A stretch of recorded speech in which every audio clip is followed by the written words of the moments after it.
Fala galera, eu sou Heraldo Luiz e essa é mais uma aula do canal Analítica Sem Dúvidas. Pessoal, hoje vamos começar um assunto novo, que é a parte de espectroanalítica. Vamos tentar entender um pouquinho a natureza da radiação eletromagnética e o espectro em si. Como eu falei, pessoal, assunto novo, toda a parte de equilíbrio nós já terminamos nas outras aulas e agora eu vou começar um pouco de instrumental. Então, pessoal, vamos às definições. Inicialmente, a espectroscopia.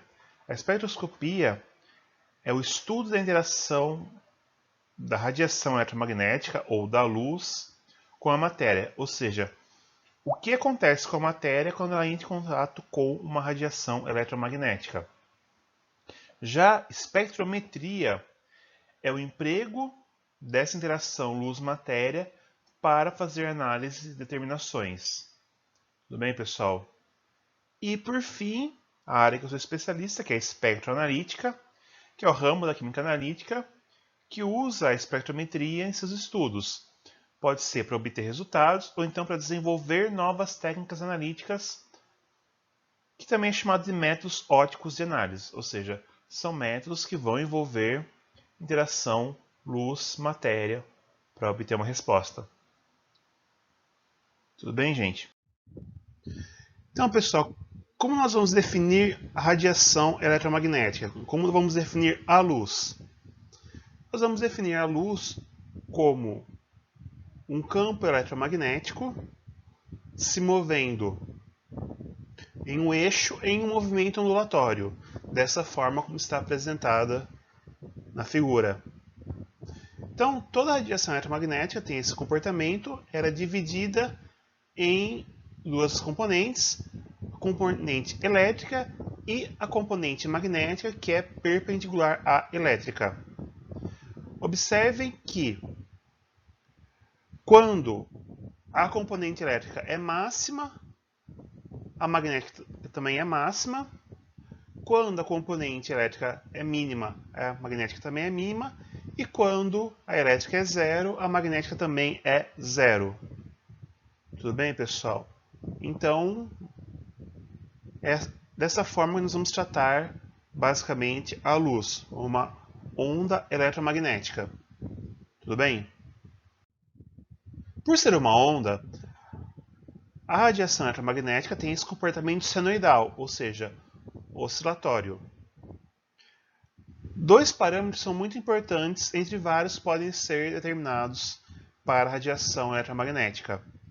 O primeiro, que é importante para a química analítica, é o comprimento de onda, que é definido pela distância entre os dois picos, os dois máximos, duas cristas de ondas adjacentes, ou seja, uma do lado da outra.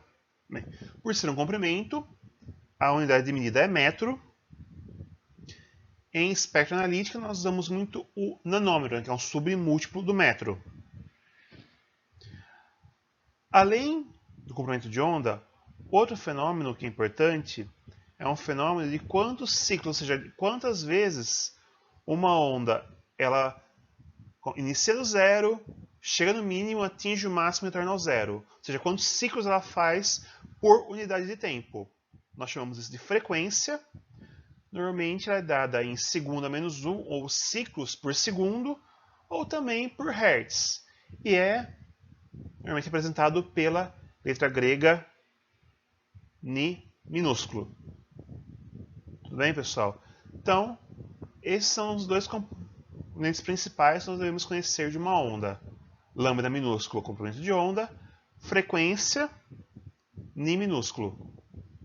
Tudo bem, pessoal? E como relacionamos, então, o comprimento de onda com a frequência e a energia dessa radiação eletromagnética? Bom, primeira relação entre comprimento de onda e frequência.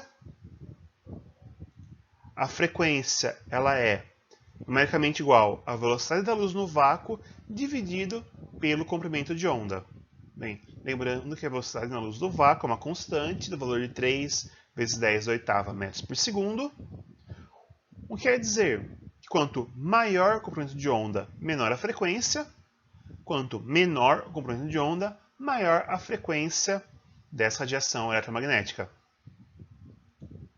Já a energia da radiação eletromagnética é dada pelo valor constante de Planck, que é 6,63 vezes 10 a menos 34 joules segundo a menos 1, multiplicado pela frequência. Ou, como frequência já vimos como definido, pode ser a constante de Planck vezes a velocidade da luz dividido pelo comprimento de onda. O que significa então, pessoal, que quanto maior a frequência, ou seja, menor o comprimento de onda, maior a energia da radiação eletromagnética. Quanto maior o comprimento de onda, menor a frequência, menor a energia da radiação eletromagnética. Tudo bem? Então nós só chamamos, de Hni ou Hc sobre lambda a energia da radiação eletromagnética. Tudo bem? Lembrando, H, nós somos H, mas representado por esse H com um tracinho na parte mais alta, é a constante de Planck. E por que tudo isso é importante, pessoal? Para nós entendermos como funciona o espectro eletromagnético em si. Temos na figura o exemplo das faixas espectrais. Começamos com baixas ondas e ondas de rádio, que são normalmente ondas de baixa frequência, baixa energia e alto comprimento de onda, chegando até na ordem de 1000 metros. Tudo bem? Que estão as ondas de telecomunicações, ondas de rádio, Wi-Fi, celular. Aumentamos um pouco mais a energia, ou seja, diminuímos o comprimento de onda, chegamos no micro-ondas, que é aquela radiação que nós vamos para esquentar a comida em casa no forno micro-ondas caseiro. Tudo bem? Aumentando um pouco mais a energia, chegamos no infravermelho, que já tem um aquecimento mais intenso. E também o controle remoto de, principalmente, TV, aqueles aparelhos de TV a cabo, usam infravermelho para comunicar o controle remoto com o aparelho. Tudo bem? Aumentando mais a energia, diminuindo um pouquinho mais o comprimento de onda, chegamos no espectro visível, que são realmente as coisas que nós enxergamos, a faixa espectral que nós enxergamos, detectável pelo olho humano, comparado ao espectro, uma faixa muito estreita, nós detectamos. Até então, chamamos de energias não ionizantes, radiações não ionizantes, porque elas são pouco energéticas. Tudo bem, pessoal? Então, das ondas de rádio até a cor violeta é uma energia muito fraca ainda, tudo bem? Quando então ultrapassamos o violeta, chegamos já no ultravioleta, raio-x, raio gama, que estão aumentando mais ainda a energia, diminuindo o comprimento de onda, temos sim as radiações ionizantes, tudo bem? Lembrando, o raio-x ele pode ultrapassar a pele, que permite o médico observar o osso e os órgãos internos, tudo bem? E os raios gama, essa radiação já bem tóxica, isso dá muitos cânceres e tal, devido à sua ação. E do ponto de vista químico, o que é importante? Bom, vamos analisar faixa por faixa do espectro. Começando pela onda de rádio, como eu falei, o comprimento de onda varia de 1 até 1000 metros, e a frequência de 10 oitava até 10 a quinta Hz, ou seja, é uma frequência muito baixa. O fenômeno que acontece são fenômenos de translação molecular, ou seja, a molécula acompanha apenas a onda, é muito pouco energético do ponto de vista molecular, e não tem nenhum emprego analítico para isso.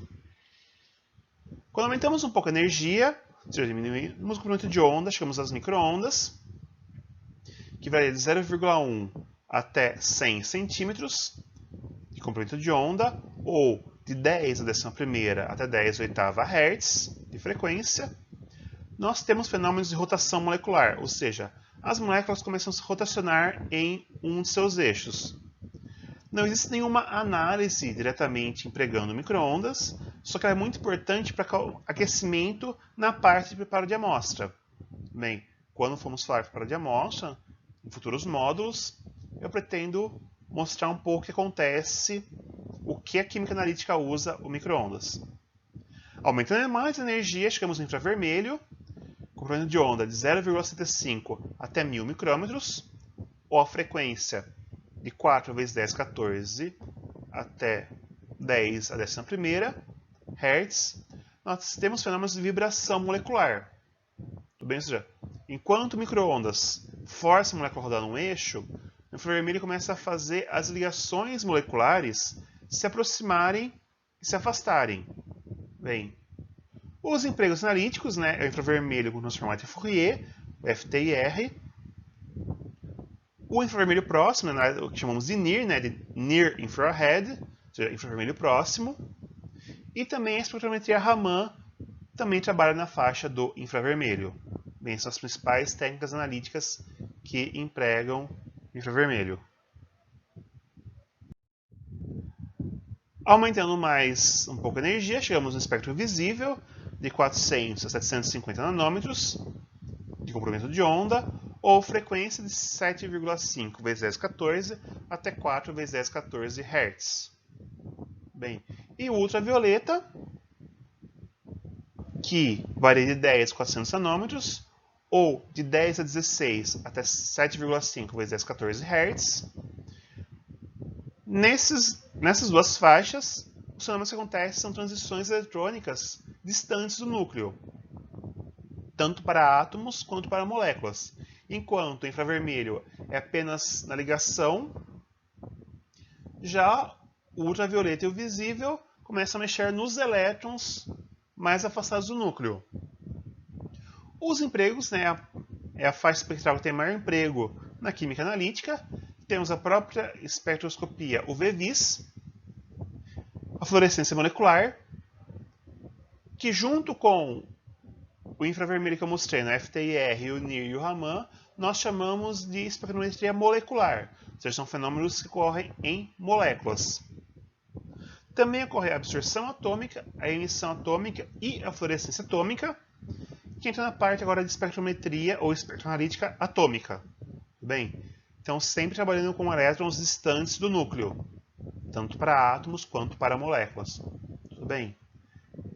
Por isso que eu agrupei esses dois. Apesar de serem duas faixas distintas do espectro, o fenômeno que ocorre é o mesmo.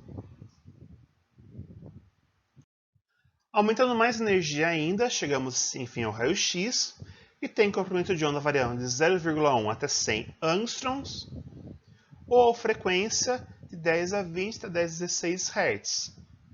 Os fenômenos que acontecem, pessoal, são realmente são transições eletrônicas próximas ao núcleo. Tudo bem? Ou seja, os elétrons bem próximos da camada 1s1, 1s, 2s, 2p são os mais afetados pela radiação raio-x. O emprego analítico tem a própria fluorescência raio-x, que junto com a espectrometria de absorção atômica, emissão atômica, fluorescência atômica, entra na espectrometria atômica, bem que são análises, na verdade, elementares. Tem também a difração de raio-x, que pode permitir você estudar distâncias entre planos de um cristal. Tudo bem? Vou falar um pouquinho disso quando for falar de difração. Aumentando mais energia ainda, nós chegamos enfim os raios gama, que tem comprimento de onda variando de 0,005 até 1,4 angstrom, e uma frequência em Hz de 10 a 21 até 10 a 19. As transições que ocorrem realmente são transições nucleares mesmo, ou seja, vai realmente fazer alterações dentro do núcleo do átomo. A única técnica que eu conheço que emprega raio gama é a espectrometria Musbauer. Ela é uma técnica que apenas o ferro 57 tem uma relação de sinal interessante para fazer análise. Outros núcleos não são tão intensos assim o fenômeno. É uma técnica muito interessante que ela permite análise em sólido. Ela permite você dizer, até dentro da própria estrutura cristalina, a qual outro átomo o ferro pode ser ligado, né, qual o ambiente químico ao redor do átomo. Até mesmo o estado de oxidação do átomo de ferro é 3, 2 ou 0. Mas, como eu falei, apenas para análise de ferro do isótopo 57. Tudo bem, pessoal? Então, é uma técnica bem legal, mas uma aplicação bem restrita à análise de ferro. Então, pessoal, essa foi a aula de hoje. Espero que tenham gostado. De novo, uma aula introdutória de espectro, que vocês começaram a entender quais são os fenômenos que ocorrem dentro do espectro eletrônico, da radiação eletromagnética, tudo bem? Quando a gente vai começar a falar especificamente de cada técnica, a gente vai voltar a falar dos fenômenos, tudo bem? Mas começar a entender como se divide o espectro e como se divide a química analítica empregando o espectro. Por favor, sigam o canal nas redes sociais, Facebook, Twitter, Instagram. Bem, também deixe o like no vídeo, se inscreva no canal. Isso é muito importante fazer o canal crescer. E dúvidas podem ser também enviadas para o e-mail que é semduvidas@gmail.com. Então espero ver vocês na próxima. Até lá, valeu, tchau!